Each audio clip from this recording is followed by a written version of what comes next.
Our second speaker this morning is going to be Cynthia Lanham. She's working on her presentation mastery pathway with the Prepare to Speak Professionally project. So our next speaker's had a lot of kitchen catastrophes through her lifetime. And she reflects on these mishaps. As she reflects on these mishaps, she tells us of life lessons she has learned from these experiences. Please welcome Cynthia Lanham with That's How the Cookie Crumbles.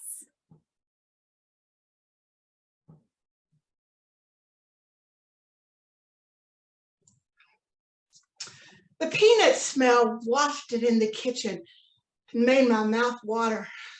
I proudly scooped up the hot, soft peanut butter cookie and placed it on my brother's plate. I was excited for him to be the first to have a taste. This moment made me prouder than winning first place in my third grade spelling bee. I could be the next Julia Child. Mr. Toastmaster and fellow candidates for America's Worst Cooks. My mom was a great cook. But when it came to matters of the kitchen, she and I were like oil and water. We just didn't mix. She never invited me to the kitchen to cook with her, and I never did invite myself. I had other interests, that a kid has, and it never was cooking. However, I love food. Oh, that stirred something inside of me. I just loved everything about food. I love the smell, the taste, the feel, the sight. I even love school food. And I couldn't even figure out why other kids would rather bring their lunch. Now, Friday was called Fish Friday. That's what everybody served on Friday, fish. Fish, fries, fruit, and the best thing, one large single peanut butter cookie. Oh, it seemed to take up half the plate. I love those cookies. I even dreamed about those cookies. One night, the craving became so bad. I thought, wouldn't it be nice if I could make my own cookies and I could eat cookie after cookie after cookie and not just settle on one cookie on Friday? Would that be a dream come true? So I pulled down my mom's red and white Better Homes and Garden cookbook and found a recipe that looked pretty easy to make. So I followed step by step recipe. I wanted to get it just right. The anticipation was killing me. The cookies were baking in that oven. The smell of roasted peanuts. My brother begged for the first bite, and I was so proud to give him one.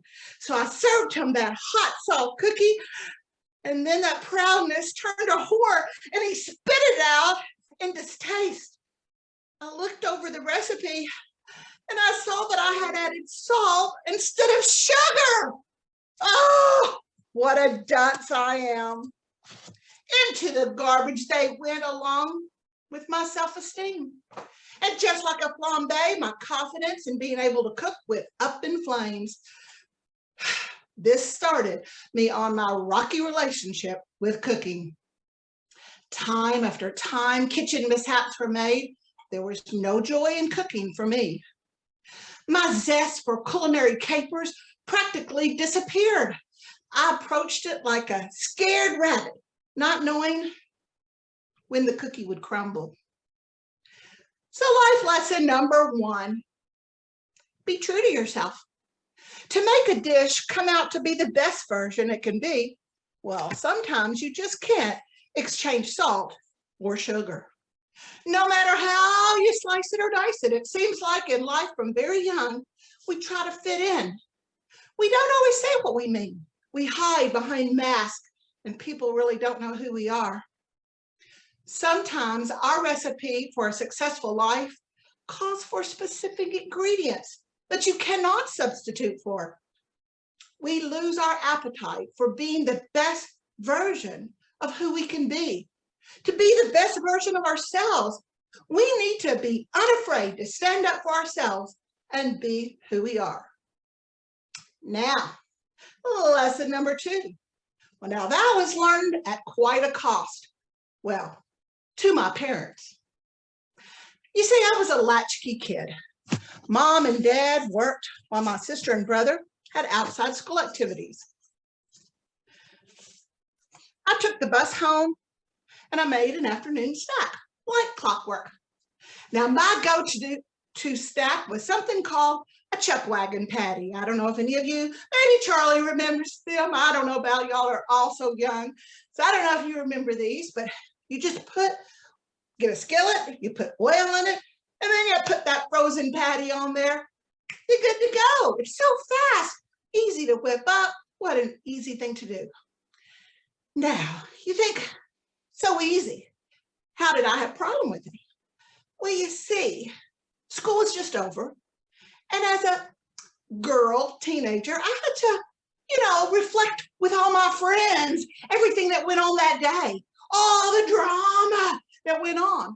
So I would put this oil on, put the chuck wagon on, and go to my back bedroom and start calling all my friends. One particular day, there was some intense drama going on at the high school, and I'm going, what? She said, what? You don't say. How dare she? Oh, I was enthralled in this drama until suddenly I started smelling smoke. I ran into the kitchen, and there, the whole kitchen was engulfed in flames. The whole neighborhood came there to watch as the fireman was putting out the flames. We had to build a whole new kitchen, I remember. Now, my parents, yep, they were boiling mad. I tried to tell them, but they just didn't get why my gossip and drama was just so important. I would like to say now that I learned my lesson on that day, and I never did put food on and leave it unattended. But it happened one more time. Burnt my house nearly down one more time till it finally hit me. Oh, gosh, looking back, that's really hard to digest, if you know what I mean. I almost burned down the house twice. Sometimes my head is harder than my biscuits have been. So lesson number 2. This is a hard lesson. Be focused.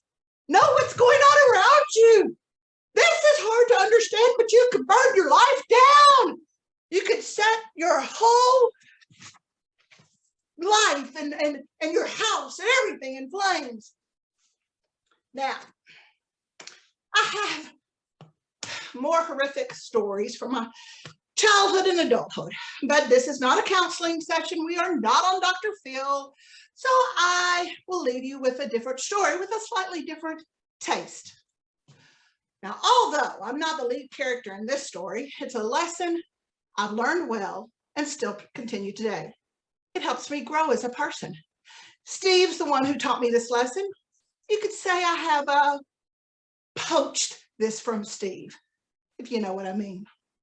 Now, my mom, she's been dead way over 10 years. So as a tribute to my mom, Steve decided to cook up and serve some dishes from my mom's favorite recipe book.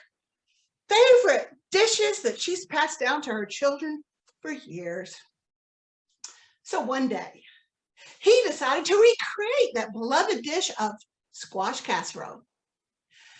Oh, he handed me it. He was so proud, kind of like I did with my brother.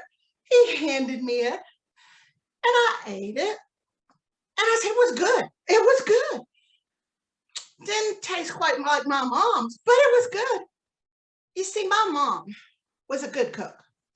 But telling others how to make something, well, she would say, well, it's a pinch of this and a dash of that. How do you write that down? And then when I press her, well, I don't know how much I put in till it just feels right. What does that mean, Mom? Well, no wonder I didn't think I was a good cook. I don't know when something feels right. When I told Steve that the casserole didn't taste like my mom's, well, he didn't flame up. He didn't get mad. he just began to quiz me. Well, does it need more cheese? More salt? Does it need to be spicier? And then he would mull that information over and try again. From then on, it seemed like he made it his mission to make my mom's casserole just like she made. He made it 3 more times, and I said, stop! I couldn't even remember now what my mom's tasted like. It was all blending together. My lesson, you see, I always tried to follow the exact recipe, even in life. It was like the holy grail. Not a jot or tittle can be added or taken away. And if it comes out wrong, it's my fault. I never considered that maybe people have different tastes. There may be different recipes for a single dish. I never considered that a recipe can be added to, make something more, make something less, change things around. Yes, I wasn't a cooking connoisseur like some of you. I'm admitting that. I didn't realize you could make substitution. I didn't realize you could have one ingredient instead of another. And I definitely did not realize that you could redo something if you mess up. I did not have confidence to do that. If I messed up, that was it. Not doing it again. I know y'all have heard some of my popcorn stories. That's who I was. So the lesson there, be flexible.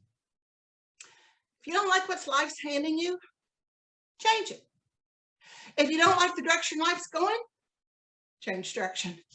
If you do something and it turns into a major flop, like some of the things I've done, just try it again. You might need to whisk a new habit in your life, well, like exercise.